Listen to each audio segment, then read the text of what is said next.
네, 미국 주식시장이 어젯밤 또 급락했죠. 다우지수는 21,200. 지난 2월 12일 최고점 대비 30% 정도 하락했습니다. 최근 고점 대비 20% 이상 하락하면 불마켓, 강세장에서 베어마켓, 약세장으로 돌아섰다는 판단의 기준이 되는데요. 그래서 미국 다우지수는 2009년 3월 9일 11년 상승 시세를 마감했다. 이렇게 공식적으로 말할 수 있겠습니다. S&P 500도 최고점 대비 26% 수준 하락했습니다. 1900년 이후 미국 S&P 500 지수는 32번의 베어 마켓을 경험했는데요. 단순 계산해보면 3년 반 만에 한 번씩, 평균 약세장의 기간은 1.4년, 평균 누적 하락률은 41%였습니다. 2000년 이후만 돌아보면 두 번의 베어 마켓이 있었는데 2000년부터 2002년 닷컴 버블 때 S&P 500 지수가 45% 하락했고 2007년부터 2009년 금융위기 때 50% 하락했습니다. 이번에는 얼마나 빠지고 또 얼마나 오래 갈까요?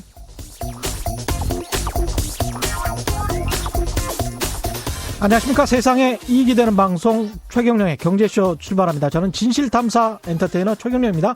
유튜브 오늘도 같이 갑시다.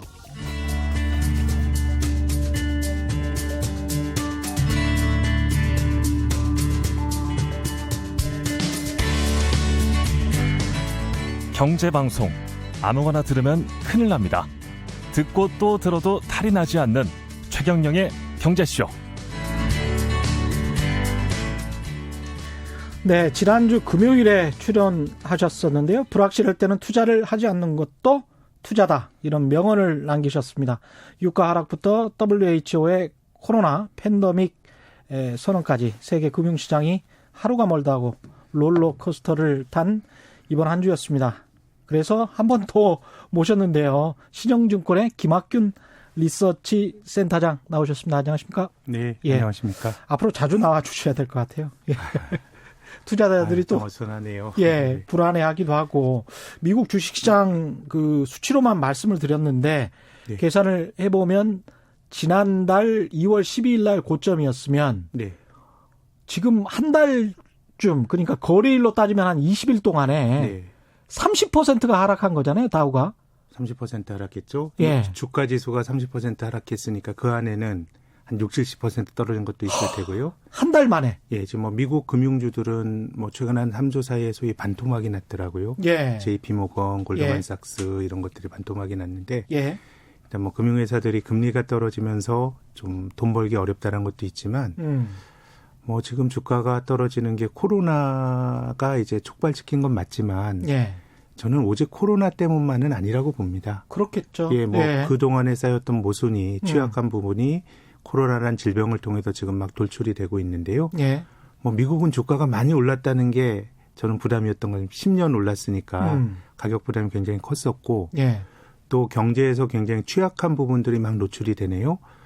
유가가 떨어지니까 미국의 그 셰일오일 업체들의 뭐 재무 위험, 부도 위험 이런 걱정이 막 대두가 되다가 이번 주에 이제 보잉이라고 하는 우리가 잘 알고 있는 예. 항공기 제조업체죠. 방위산업업체인데 보잉의 부도 위험도 엄청나게 이제 높아졌습니다. 보잉이? 예, 그렇습니다. 뭐 CDS라고 하는 금융시장에서 계측하는 개별 기업의 재무 위험을 보여주는 지표가 예. 보잉은 2008년 글로벌 금융위기 때보다 훨씬 높아졌습니다. 그러니까 이제 이번에 코로나로 보면 결국 뭐 건강한 사람은 이겨내고 예. 기저질환이 있는 사람들은 결국 좀 불행하게 치명상을 입는데 예.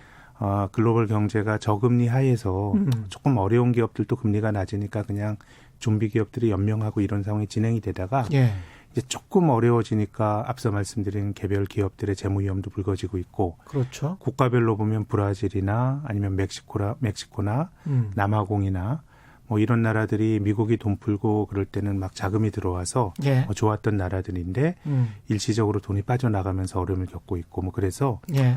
뭐 주가야 저는 뭐 올랐다 떨어졌다 하는 거고 최근에 너무 단기간에 많이 떨어졌기 때문에 꽤 강한 반등도 저는 뭐 나올 수 있다고 봅니다. 당장 오늘 밤에 미국이라도요. 예. 근데 이제 뭐 주식이 아니라 이 경제가 큰 위기로 가는 거는 단지 이제 경기 요인뿐만 아니라 이제 신용 위험이 생겨야 되거든요. 신용 위험은 그렇죠. 누가 빚냈다가 빚을 못 갚으니까 그렇습니다. 은행이 손해보고 뭐 이런 메커니즘으로 가는 건데 앞서 제가 미국 은행주가 50% 정도 떨어졌다고 말씀드린 게 조금 뭔가 경제에 취약한 영역이 드러나고 이게 은행의 손실로 귀결되지 않을까라는 우려가 반영이 된 결과라고 생각합니다.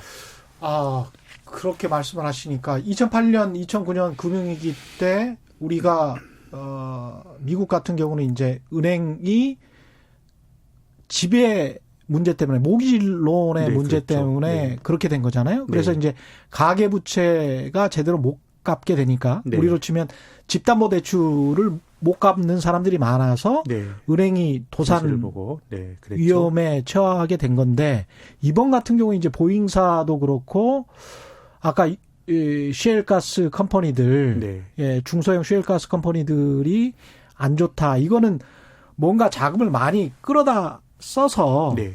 중구장대형 산업을 했던 곳들이 중에서 조금 좀 정크펀드 수준인 것들이 좀 위험해졌다 이렇게 볼 수 있는 건가요? 그렇죠. 이미 이제 정크본드가 어떻게 보면 말 그대로 쓰레기 채권이란 예. 건데 예. 신용도가 낮은 채권이 이자를 많이 주니까 또 뭐 그쪽에 투자가 됐고 또 금리가 낮다 보니까 이제 개별 기업이 어려워도 버틸 수 있다 보니까 이제 그렇죠. 버텼는데 예.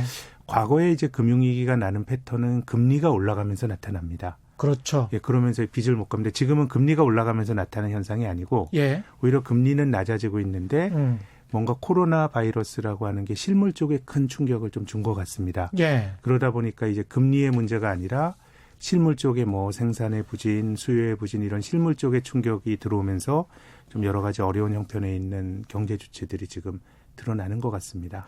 그러니까 일본도 버블이 붕괴될 때 금리 올렸었고 미국도 마찬가지로 2007년까지 예. 금리를 올리다가 문제가 올리다가 생겼죠. 문제가 네. 생긴 거잖아요. 근데 네. 이제 금리가 낮은 상황에서 기업들이 힘들다는 것은 정말 힘들다는 거 아니에요? 정말 힘들죠. 근데 예. 이게 참 우리나라도 저는 뭐 우리 한국 증시 전체적으로 보면 뭐 종합주가지수는 뭐 1600포인트 때까지 가고 그래서 종합주가지수로만 보면 뭐 이렇게 지금은 크게 비싸지 않고 한 14년 전 수준이니까 보기에 따라 또 좀 뭐 돈 있는 사람은 시간을 이길 수 있는 사람은 또 이제 기회가 된다고 생각하는데 예.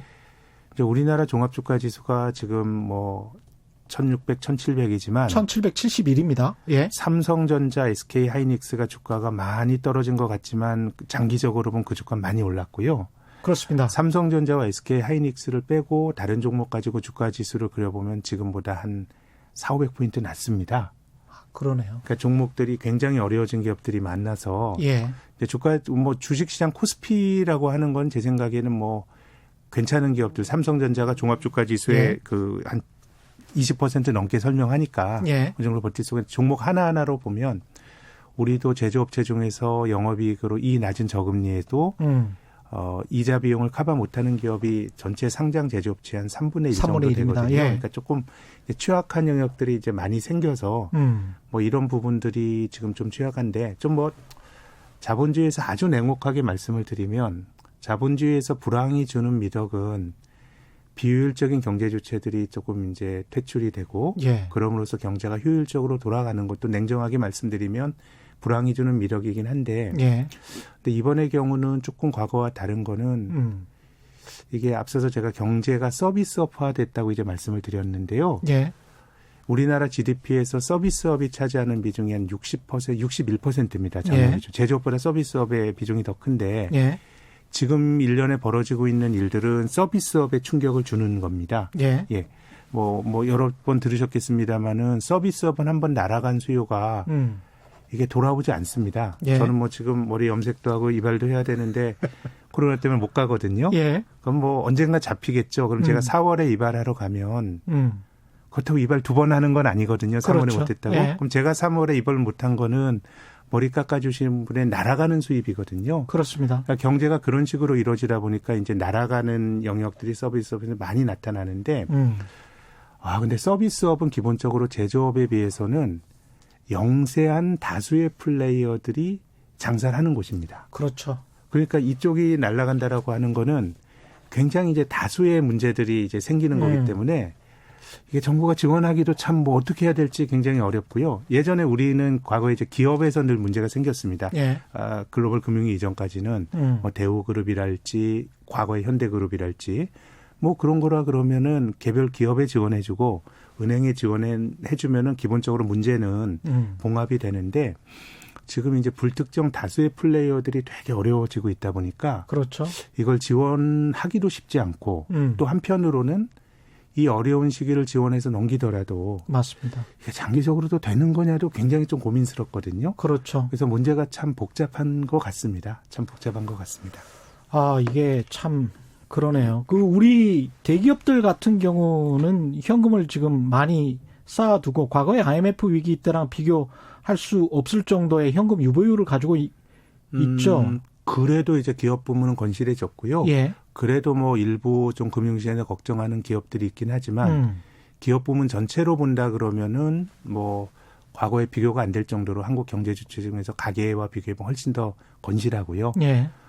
이제 지금의 문제는 이제 가계 또 가계와 기업에 걸려 있는 영세 사업자, 자영업, 이런 쪽이 이제 한국 경제에서 조금 취약하게 잘 관찰해야 될 그런 영역이죠. 우리 금융시장 이야기를 좀 해봐야 될 것 같은데 지금 아까 그 말씀하신 것 중에서 이제 1771이 오늘 코스피인데 네. 삼성전자와 하이닉스 빼고 나면 4,500포인트 정도가 더 떨어져야 네.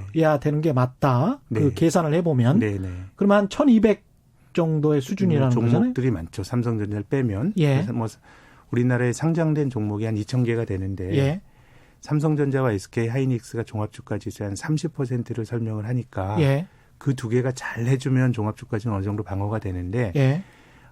특히 이제 개별적으로 주식을 투자하시는 입장에선 사실 2,000개 종목에 다 개인 투자가 된 누군가 주식을 들고 있는 건데 그런 종목들로 놓고 본다 그러면 이제 그런 분들이 느끼는 체감 심리는 지금은 1,700이 아니라 한 1,200쯤 되겠죠. 예.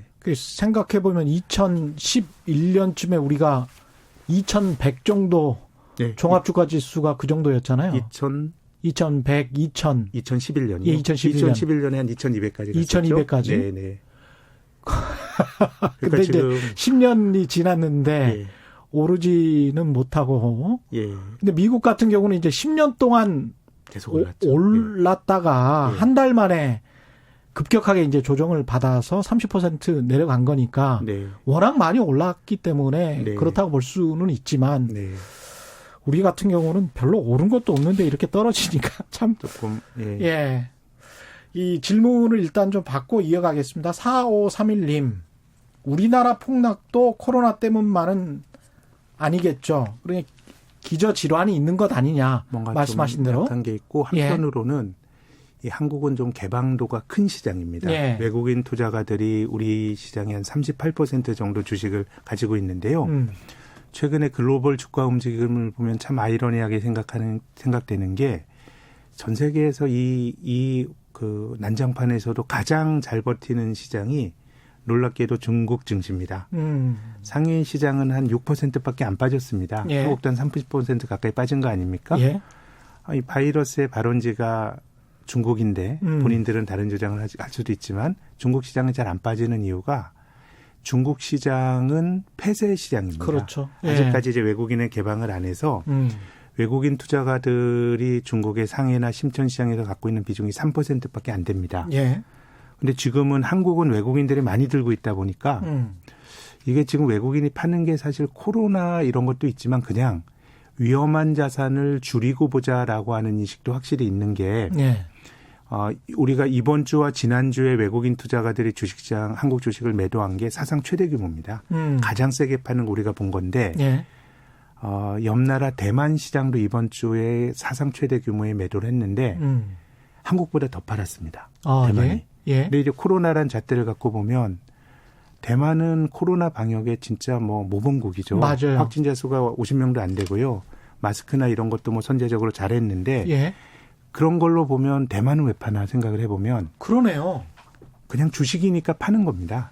지금 잘 모르니까 위험 자산이니까. 예. 심지어는 최금주 중반은 금도 떨어졌거든요. 예. 금도 파는 겁니다.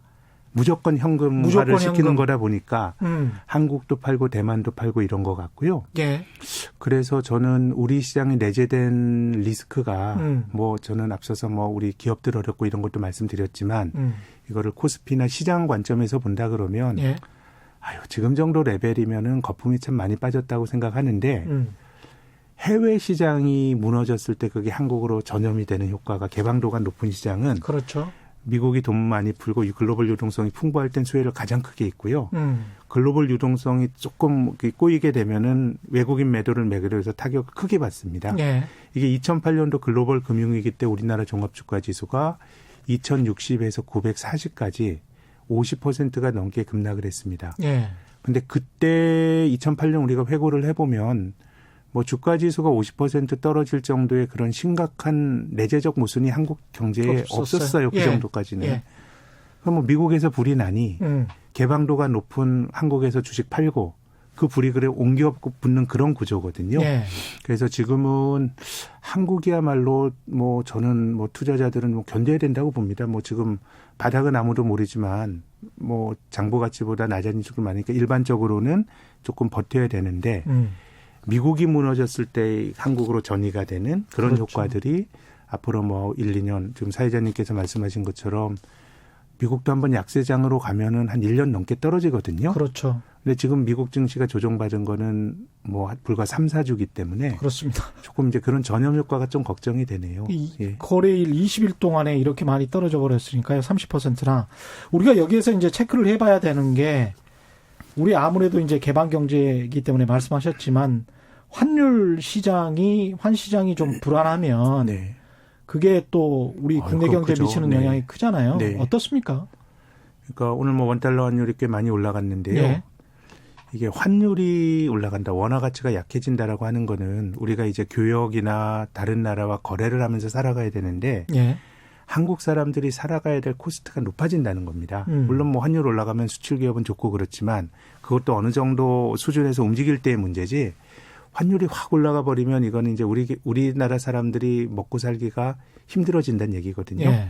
기름 수입하는 데도 더 많은 돈 줘야 되고 그렇죠. 해외로 나가는 데도 더 많은 돈을 줘야 되는 거기 때문에 지금 뭐 환율을 좀 잘 관찰을 좀 해야 되는데 그나마 우리가 2008년도 글로벌 금융위기를 겪으면서 이 환율에 대해서는 규제나 이런 부분들을 좀 많이 좀 하기는 했는데 예. 어제 오늘 나타나는 움직임은 조금 이상한 징후들이 보입니다. 우리가 수합 협정 같은 것도 많이 하지 않았었어요? 했지만 이제 다시 예. 해야 되는데 또 공교롭게도 그저께 미국 쪽에서 예. 이 그 한미 통화 수합을 뭐 해야 되는 거 아니냐 뭐 이런 얘기들이 나왔는데 예. 뭐 그런 안전판이 마련되는 건 굉장히 좀 좋다고 생각이 되고요. 달러가 필요한데 우리가 미국으로부터 조달받으면 좋은 건데 이제 그거는 이제 앞으로 좀 진행해 봐야 될 부분인 것 같고 예. 지금 어제 오늘은 외환시장 쪽에서 환율이 뭐 10원씩 움직여가지고 뭐 작년 여름에도 좀 이제 세상이 어수선할 때 원달러는 1220원까지 갔기 때문에 그랬죠. 아직까지는 그런 레벨이긴 한데 1218원. 예. 예. 환이 어떻게 움직일지는 제 생각은 주가보다 앞으로 1, 2주 동안 더 열심히 봐야 될 것 같습니다. 환율을 더 열심히 네. 봐야 된다. 예. 그 다음에 우리가 이제 세계 경제가 공조해서 대응을 해 나가야 되고 각국 정부도 그렇게 지금 나오고 있습니다. 영란은행도 마찬가지고 네. 독일도 그렇고요. 어떻게 보십니까? 근데 이런 금리나 네. 통화 완화 정책 그다음에 뭐 QE 이야기까지 나오지 않습니까? 네. 이게 이번에 효과가 있을까요? 근데 뭐 앞으로는 모르겠지만 이번 주 지난주만 하더라도 중앙은행들이 아주 급박하게 움직였거든요. 예. 미국이 금리를 0.5%포인트 낮추고 영국 중앙은행인 영란은행도 그렇게 낮추고 호주 중앙은행도 낮췄는데 금리를 내린 나라일수록 더 많이 떨어졌습니다. 예. 그러니까 지금 이게 어떻게 보면 이 금리를 낮춘다는 게 일종의 저는 그 몰핀 효과라고 생각합니다. 예. 지금 전 세계적으로 금리가 높아서 문제가 되는 나라는 어디도 없고요. 그냥 우리가 지원을 해주겠다라고 하는 응급주사를 꾹 놓는 건데 예. 근데 10년 동안 이런 몰핀을 맞으면서 글로벌 경제가 왔고 또 이 주식 자산시장은 좋다 보니까 이게 뭔가 좀 내성이 생겨버린 게 아닌가라는 생각이 좀 들고 예. 그리고 이 문제의 본질이 금융에서 벌어진 거라 그러면 금리를 낮추거나 돈을 풀어서 해결하면 되는데 이건 서비스업을 중심으로 실물에서 문제가 벌어지는 거니까 예. 금리 인하만으로는 좀 부족하고요. 지금 뭐 이제 정보가 필요한데 좀 돈을 쓰는 이제 재정 지출을 어떻게 하느냐가 좀 뭐 더 중요한 변수가 아닌가 싶습니다. 예. 예. 근데 이제 여당은 11조 7천억 규모의 추경, 근데 이게 뭐 통과는 아직 안 됐고, 만들어 놓고 이걸로는 부족한 거 아니냐 이런 이야기도 나오고 예. 있습니다. 어떻게 보십니까, 이 추경은? 지금 사실 뭐 한국뿐만 아니라 예. 많은 나라들이 지금 재정 부양책을 쓰고 있거든요. 예. 근데 독일도 자기들 나름으로는 좀 파격적인 재정 지출을 안을 발표했다고 재무부 장관이 말했는데 IMF 수장 라가르도는 아직도 지금 세상을 안일하게 본다 이렇게 평가를 했어요. 독일 입장에서는 예. 상당히 파격적인. 원래 이렇게 돈 안 예. 쓰는 나라 예. 입장에서는 근데 예. 이제 그런 처방은 안 된다라는 건데 어. 근데 저는 직관적으로는 추경을 조금 더 늘려야 되는 거 아닌가라는 생각은 드는데 근데 그거보다 더 중요한 거는 돈을 어떻게 쓸 거냐를 고민해 봐야 그렇죠. 되는 게 예. 앞서 말씀드린 것처럼 경제가 서비스업화가 됐고 지금 타격을 받는 것도 서비스업자들이거든요. 예. 그러면 이제 공무원 입장에서는 저는 그런 공무원들이 당연하게 뭐 당연한 의무라고 생각하는데 지원을 해주려면 이게 국민의 혈세니까 근거가 있어야 되잖아요. 그럼요. 예. 근데 예전에 제조업 중심으로 우리가 위기를 닥칠 때는 그 기업은 조직화된 경제 주체니까 자기의 손실 같은 거 계산해서 받을 수가 있습니다. 그러네. 근데 지금은 자영업자나 이런 영세 사업자들은요. 야, 이거 매출이 줄어든 걸 입증을 하고 이래야 되잖아요. 이게 하기가 힘들어요. 제 생각에는. 그러네요. 왜냐하면 뭐 4천만 원인가 그 매출의 기준으로 네. 간이과세자들이 많을 거기 때문에 네. 그분들 같은 경우는 국세청에 나는 간이과세자면 그 매출과 비용에 관해서 제대로 신고를 할 필요가 없거든요. 그냥 기본 공제만 받고 많죠. 네. 예. 그래서 그게 기본적으로는 약간 그런 세무 당국이나 이런 데 좀 안 잡히는 사각지대에 있는 사람들이 지금 한번 타격을 받는 거기 때문에 그래서 이게 뭐 돈이 많다 적다를 말하기에 앞서서 예. 조금은 이제 돈이 나갈 수 있는 경로를 그거를 만들어내지 못한다 그러면 이거는 자기 손실을 계산할 수 있는 사람들만 또 돈을 받게 되거든요. 예. 기업들만. 예. 전 이번에 자동차 사는데 개별소비세를 면세해 준 거는 물론 이제 자동차 산업이 우리나라의 큰 메이저 회사들도 있습니다만은 뭐 부품 회사나 이런 데도 있기 때문에 예. 뭐 취지가 100% 잘못됐다고 생각하진 않지만 지금 우리가 자동차 회사를 지원해 주는 게 핵심은 아닌 것 같거든요. 예. 근데 이 돈이 나갈 수 있는 방법들을 잘 고민하지 못하면은 그런 어쩔 수 그렇게밖에 없게 되거든요. 그렇죠. 기업으로 그나마 나은 기업으로 갈 수밖에 없기 때문에 예. 추경을 늘리는 것도 중요하지만 경제가 서비스업화돼서 불특정 다수들 계측하기 힘든 사람들에게 지원을 해줘야 되는 것들을 어떻게 해결할 거냐에 대한 논의가 저는 선행적으로 좀 돼야 될 것 같습니다. 그렇지 않으면은 추경을 늘리는 게 의미가 있을까 이런 생각이 들고요.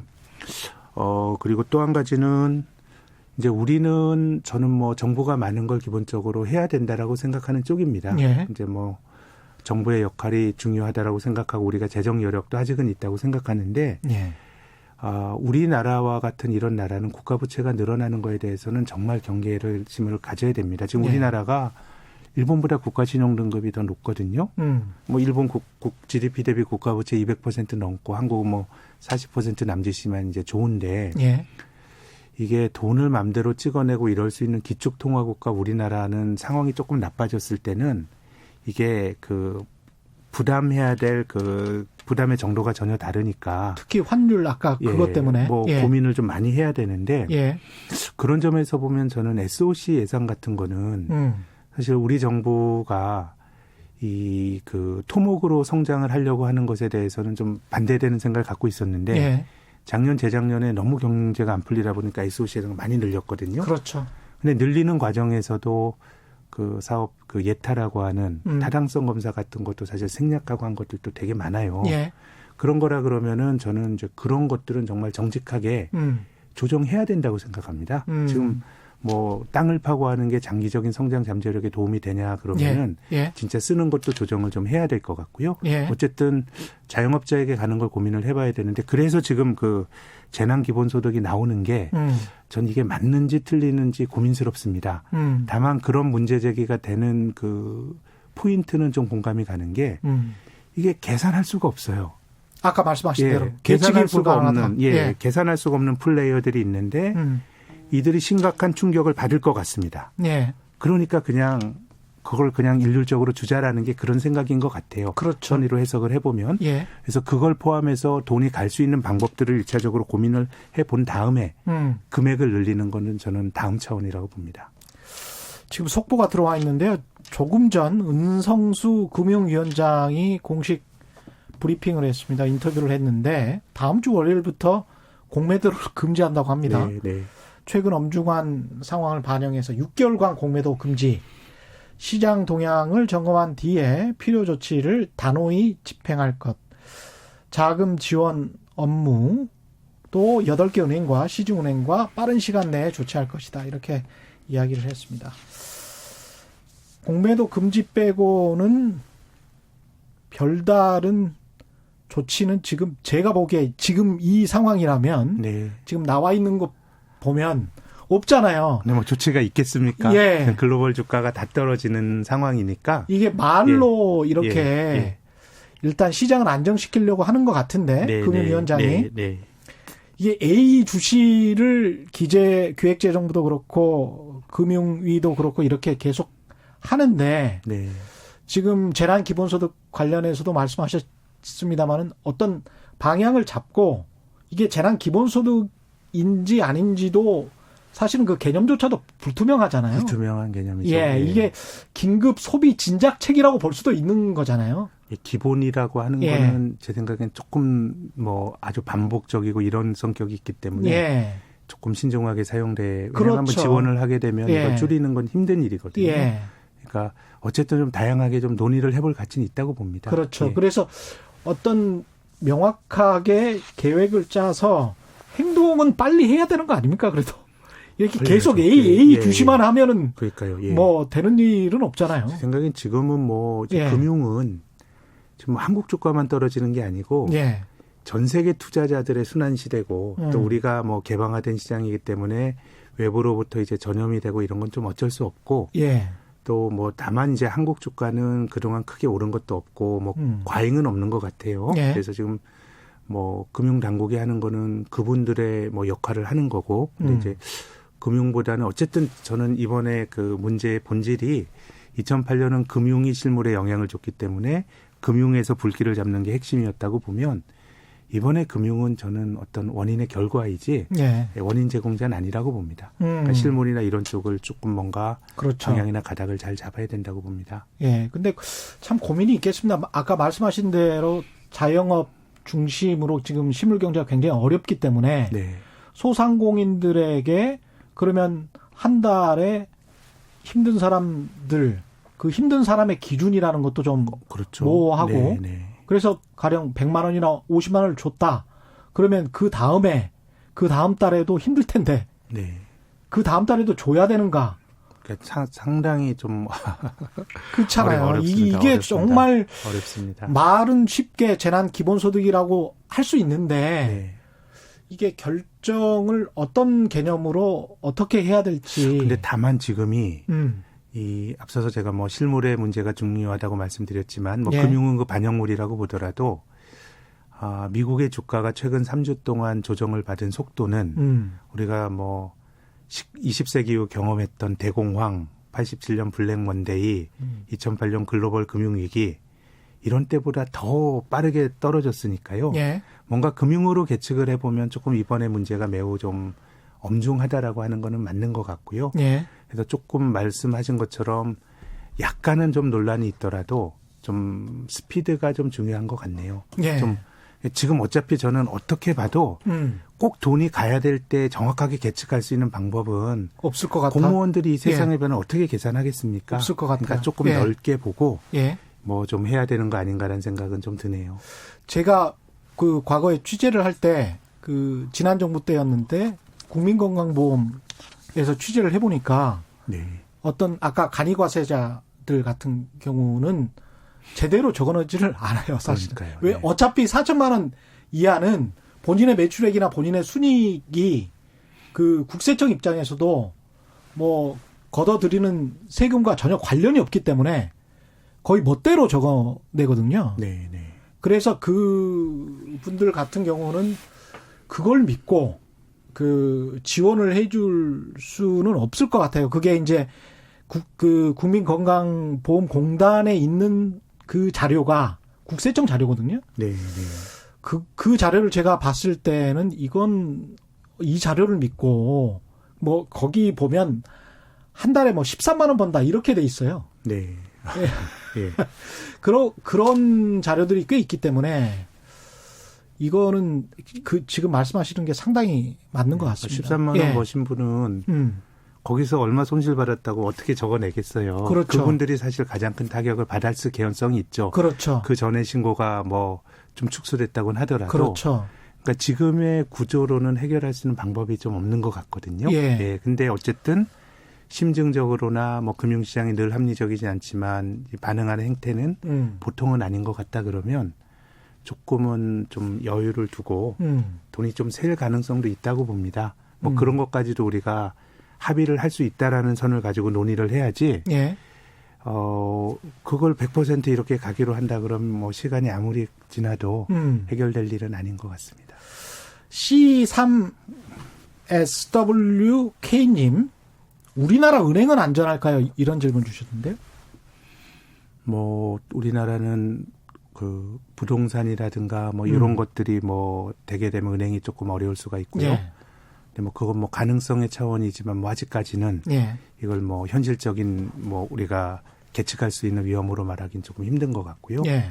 근데 뭐 저희가 계산할 수는 없지만은 늘 은행들이 한국은 외화 포지션 때문에 좀 문제가 됩니다. 예. 이제 예를 들어서 지금 미국도 그런 거 하는데요. 글로벌 금융위 때도 그랬고, 은행들이 어려우면은 사실은 경제가 전체적으로 나빠집니다. 그럼요. 그래서 이제 은행은 금융 시스템의 핵심이고, 은행 증권 보험이 있지만 은행을 제일 금융권이라 그러고, 은행 예금자를 보험하기 위해서 정부가 세금으로 5천만 가지 해주는 게 이게 기본 인프라라는 거거든요. 예. 그래서 은행이 흔들리면 중앙은행이 지원을 할 수가 있는데 한국이 원화 쪽에서 문제가 생기면 한국은행이 지원해주면 되는데 외화 쪽에서 문제가 생기는 거는 우리나라 중앙은행이 해줄 수가 없거든요. 그러네요. 예. 근데 이제 지금 한국의 부동산 투자나 이런 것들이 해외로 많이 나갔습니다. 한 3년 동안에 100조 원 나갔고요. 예.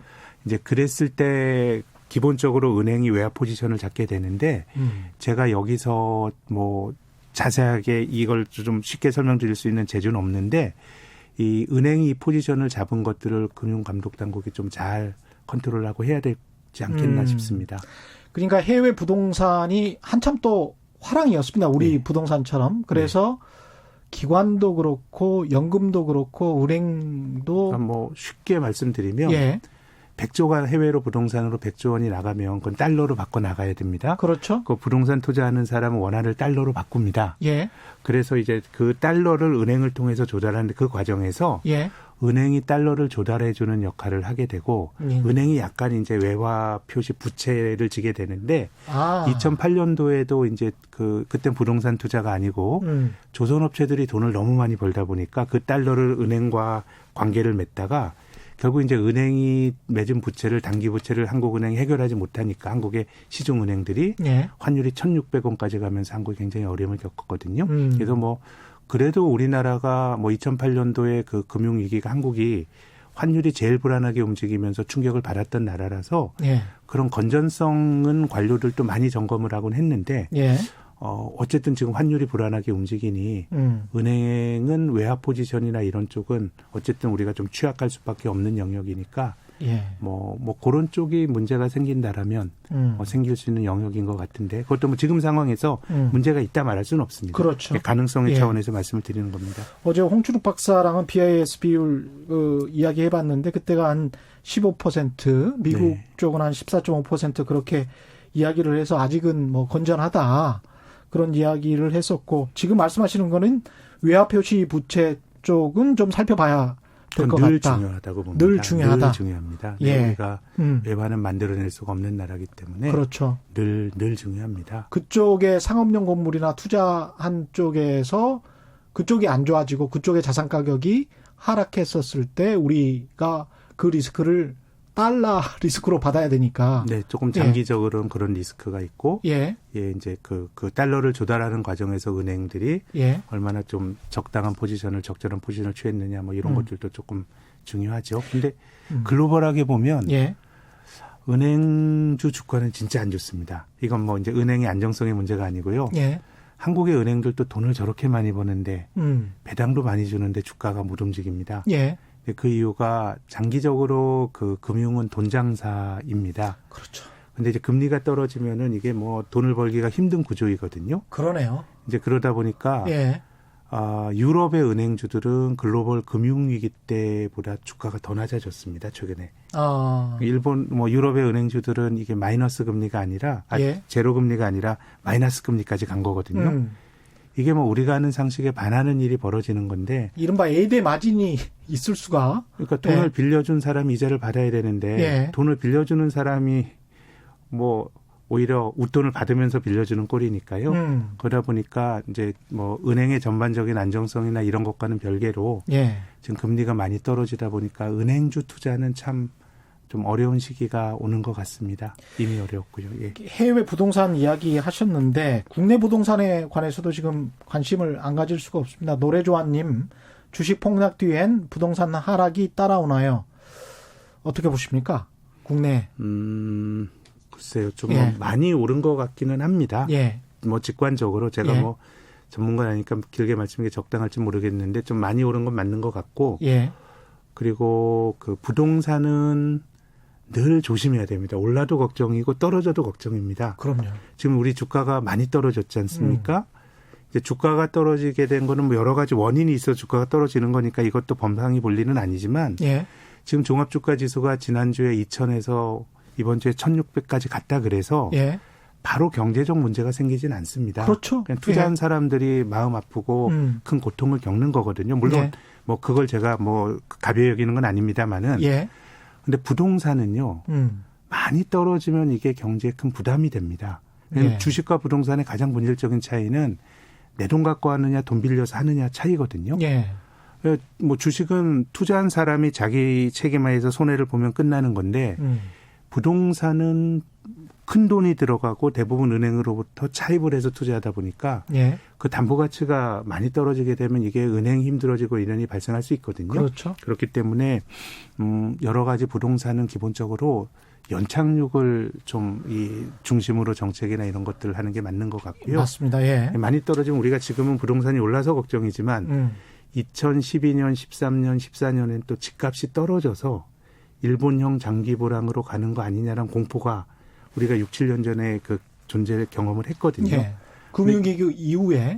근데 이제 미국의 주가를 보면 뭐 아마존이나 구글 주가가 한없이 올라갈 것 같았지만 역시 10년 오르고 바닥에서 10배, 20배 오르면 부담되니까 많이 떨어지는 거거든요. 그렇죠. 그럼 뭐 부동산이라는 것도 저금리에서 많은 나라 부동산이 올랐는데 뭐 호주, 뭐 홍콩, 뉴욕 이런 데 부동산이 조정을 받고 있기 때문에 그냥 시장 자체적으로도 저는 조금 과한 영역까지 간 게 아닌가 이런 생각들이 좀 들고요. 그리고 또 상업용 부동산은 뭐 지금 이번에 코로나 사태라든가 이런 게 서비스업의 위기라는 게 서비스업은 사람들이 얼굴 맞대고 하는 거거든요. 그 물리적 공간이 상업용 부동산이기 때문에 뭐 그런 쪽은 조금 더 어려워지는 거 아닌가라는 걱정이 됩니다. 코로나19로 인해서 그동안 많이 올랐던 미국 주식시장이 그걸 어떤 핑계로, 계기로 떨어졌다고 본다면 한국에서는 이른바 이제 황이라고 불렸던 기업들 그 정도의 주가 수준으로 시가총액이 올랐던 게 사실은 한국의 강남 아파트가 한국의 자산시장에서는 황 같은 그런 형태의 시가총액이 오른 거거든요. 그렇게 본다면 그 정도로 가파르게 올랐으면 이게 이제 어떤 핑계거리가 생긴 거잖아요. 그래서 떨어질 가능성은 어떻게 보십니까? 잘 모르겠습니다. 다만 좀 뭐 경제 보는 입장에서는 우리 경제 체력에 비해서 조금 뭐 많이 오른 것 같다라는 생각은 가지고 있습니다. 그래요. 2935님은 퇴직연금으로 살아야 하는 사람들은 어찌 대처해야 하나요? 퇴직연금도 이제 크게 보면 안전자산의 채권 같은 곳에 투자한 게 있을 거고, 그냥 네, 예금 네. 같은 곳에 투자한 네. 게 있을 거고, 그 다음에 진짜로 이제 주식 같은 곳에 투자한 퇴직연금이 있을 텐데, 네. 이 주식 같은 곳에 투자한 퇴직연금은 어떻게 되는 겁니까? 근데 뭐 장기로 보면 예. 뭐 늘 위기는 이것 또한 지나가리라라고 생각하시는 게 맞습니다. 예. 특히 이제 우리가 개별 주식을 투자하는 경우는 내가 종목을 잘 선정하면 뭐 아주 대박이 될 수도 있고 또 잘못하면 망할 수도 있죠. 예. 근데 시장이라고 하는 거는 어떻게 보면은 주가 지수라고 하는 건 승자의 기록이거든요. 예. 예, 예를 들어서 우리나라에서 많은 기업들이 퇴출이 됩니다. 그 나쁜 기업들은 상장 폐지가 되면 나쁜 기업들은 종합주가지수 산정에 안 들어가는데 예. 이런 것들을 이제 종합주가지수의 생존자 편의 뭐 서바이버십 바이어스 이런 얘기를 하는데 1982년도가 미국 시장이 70년대 내내 약세장이 진행이 되다가 예. 1982년도가 미국 증시 약세장의 저점이었습니다. 굉장히 어려운 시기였고 비즈니스 위기에서 뭐 주식은 죽었다 이런 얘기 나왔던 시기인데 그때부터 미국 주가가 20배 올랐습니다. 올랐는데 제가 드리고 싶은 말씀은 예. 우리가 우량주를 장기 투자하라라고 얘기를 하지만 그렇죠. 지금의 우량주가 앞으로 우량주라고 하는 보장은 없어요. 예. 지금 좋은 기업인데 앞으로 그 기업이 그렇죠. 계속 없는데 예. 82년 초에 이제 미국 시장을 대표하는 다우지수라는 게 있습니다. 예. 이건 미국 시장에서 거래가 되는 종목이 한 6,000개가 되는데 그 중에서 제일 좋은 거 30개를 뽑아놓은 게 다우지수입니다. 예. 근데 82년 초에 다우지수를 구성하고 있었던 30개 종목이라 그러면 그 당대의 세계에서 제일 좋은 주식이라고 봐야죠. 미국에서 제일 좋은 30개니까. 예. 근데 82년 초에 다우지수를 구성하고 있었던 종목 중에서 아직까지 다우지수에 들어가 있는 거는 10개밖에 없습니다. 20개가 이탈했습니다. 예. 그중에서 망한 것도 있습니다. 그렇죠. 예. 전 세계에서 제일 좋았던 38년 전의 블루칩 중에 망한 것도 있는데 그래서 82년 초에 다우지수를 구성하고 있는 30개 종목을 내가 하나하나 샀다고 생각하면 그때 다우지수를 내가 개별 종목 직접 투자를 통해서 정확히 복제한 건데요. 예. 그렇게 투자한 다우지수는 얼마 전에 다우지수가 28,000 갔을 때 한 19,000밖에 안 됩니다.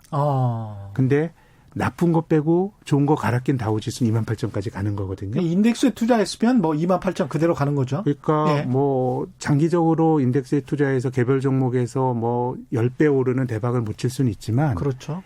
주가 지수는 기본적으로 나쁜 거 빼고 좋은 건 없는 역사입니다. 그렇죠. 그러니까 시장에 투자하면 큰 낭패는 보지 않습니다. 맞습니다. 그래서 예. 이제 퇴직연금 이런 게 장기성 상품이라고 하시면 너무 단기적인 등락에 연연하실 필요는 없는 거고요. 예.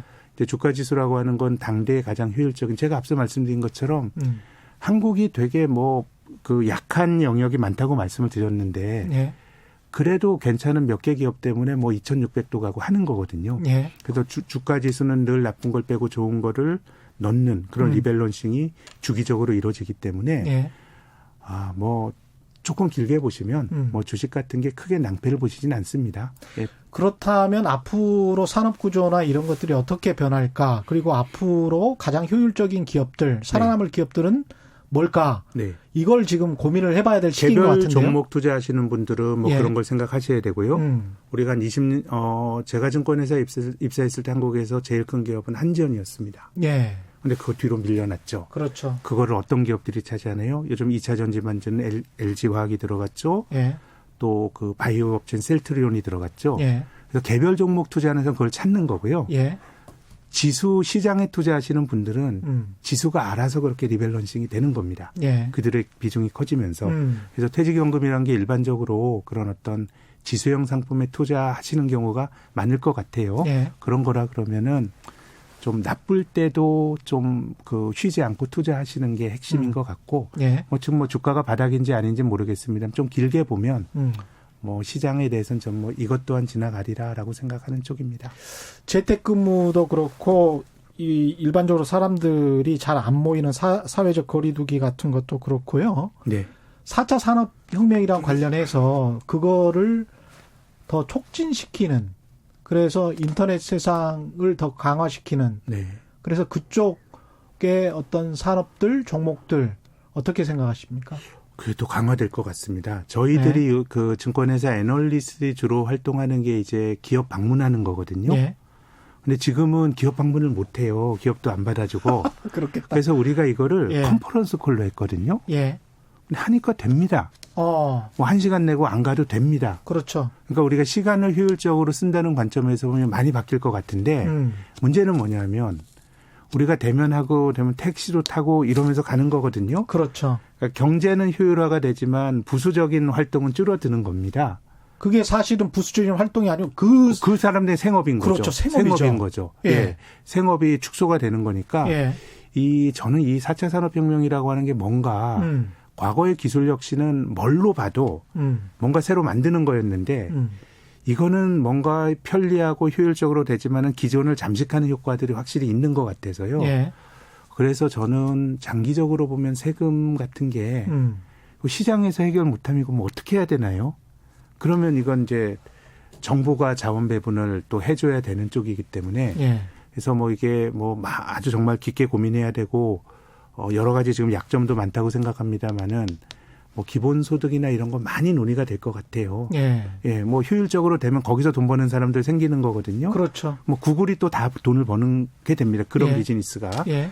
그러면 다 어려워지는데 특정 기업의 주주만 돈을 많이 벌게 되면 어휴. 그걸 누가 그렇게 놔두겠습니까? 그대로. 그렇죠. 그래서 지금 뭐 소위 구글세란 이름의 그 기술주에 대한 증세 논의 같은 게 유럽에서도 벌어지고 있고 예. 미국에서도 굉장히 조심스럽지만 구글이나 아마존에 대한 반독점 조사 같은 게 벌어지고 있어서 예. 뭐 조금 뭐 투자하는 데 있어서는 제 생각에는 앞으로 2, 3년 정도는 규제 리스크가 제일 큰 것 같아요. 주주들이 다 가져갔는데 다 먹고 살기 힘들어지는데 특정 기업의 주주들만 부자가 되는 게 이게 옳건 그르건 간에 모든 정책은 약자의 편에 될 수밖에 없다고 생각하거든요. 예. 네, 그렇게 되면 투자하는 데도 늘 규제 리스크를 저는 눈여겨봐야 된다고 생각합니다. 기존에 안 그래도 이제 포스코 등 중후장대형 산업들은 굉장히 많이 빠졌었습니다. 고점 대비. 지금 네, 많이 빠졌죠. 예, 뭐 네. 70% 이상 빠진 네. 것 같은데 그럼에도 불구하고 이제 어느 정도 많이 빠졌으니까 문제가 될 만한 산업들은 그럼 뭘까요? 우리가 이른바 이제 자연스럽게 제 생각 거의 모든 영역에서 예. 우리가 잘 아는 중후장대형 산업은 다 공급 과잉이거든요. 그렇게 보시는 거예요. 근데 여기서 예. 몇 개가 이제 지금 우리나라 이제 은행들이 예. 1년에 3, 4조 원을 벌거든요. 은행들이 한 은행이 엄청나게 돈을 많이 벌죠. 주가가 예. 오르라서 가서 그런데 근데 외환위기 직전에 우리나라 은행들이 돈을 1,000억, 2,000억 벌면 많이 벌었습니다. 큰 시중은행도. 그렇죠. 그럼 외환위기 이후 한 30여 년 동안에 5년 동안에 한국 경제가 별로 성장을 크게 못했는데 은행이 무슨 수로 이익을 20배씩 봅니까? 그거는 외환위기 직전에 14개 시중은행이 있다가 파산하고 한 4개로 재편되니까 그렇죠. 경제가 크지 않아도 살아남은 자들이 그 수혜를 누리는 거거든요. 그렇죠. 전 그래서 이번 투자의 관점에서도 산업이 너무 성장성이 없습니다. 그럼 위기는 어떤 그 비효율적인 플레이어들 퇴출시키면서 살아남은 기업은 투자의 기회가 될 수가 있기 때문에 예. 지금 우리가 주가가 많이 떨어지면 굉장히 어렵기도 하지만 한편으로는 투자의 기회이기도 하거든요. 예. 그래서 뭔가 이제 살아남을 수 있는 기업들을 올드 인더스트리 내에서도 저는 찾아볼 수 있다고 생각합니다. 너무 성장성뿐만 아니라. 예. 거의 시간이 다 돼서요. 이게 유럽의 그 사람들의 인적 이동도 미국 트럼프 대통령이 뭐 국경을 막는다. 예. 트래블 밴 같은 것도 여행 금지하겠다라고 했는데 이게 무역에 미치는 영향, 그다음에 자유무역의 종말 정도로까지 봐야 될까요? 어떻게 조금 보십니까? 뭐 영향이 크겠죠. 이미 예. 트럼프가 들어와서 이제 글로벌리제이션에 한번 타격을 받았는데 예. 아무리 자동화한다고 하더라도 가서 계약을 하고 뭐 이런 것들은 필요한 거거든요. 사람이 만나서 해야 될. 예. 그래서 뭐 여러 가지로 후퇴가 될 것 같고 또 교육뿐만 아니라 지금 우리가 중국의 공장 가진 거에 대한 리스크를 경험했거든요. 예. 또 베트남이 그러면 중단되면 어떻게 될 거냐 이런 것들이 있기 때문에 예. 뭔가 국내로 들어오는 그런 수요들도 오히려. 많을 것 같고 예. 그래서 크게 보면은 제 생각에는 글로벌리제이션이 다시 강화되기보다 예. 다시 고립주의라든가 이런 로컬라이제이션으로 것들이 강화될 수 있고 뭐 우리나라 같은 교육 국가에는 뭐 좋은 변화는 확실히 아니라고 봅니다. 20초 남았는데요. 네. 마지막으로 개인 투자자들 어떻게 해야 될까요? 지금은요, 시장은 나도 내 포지션을 고민했으면 좋겠어요. 예. 모르는 시장을 고민할 게 아니고, 예. 지금 뭐 주식 많이 빠져 있기 때문에 지금은 던지기보다 기다리실 권해드리고 싶은데, 재무적으로 부실한 기업 이런 쪽은 지금이더라도 조금 현금화 시키시고, 지금 어렵더라도 감내하시는 게 좋을 것 같고, 예. 내가 어려움을 견딜 수 있는 돈인지, 형편인지를 보는 게 우선인 것 같습니다. 고맙습니다. 예. 김학균 신영증권 리서치 센터장과 함께했습니다. 고맙습니다. 최경영의 경제쇼 여기까지입니다.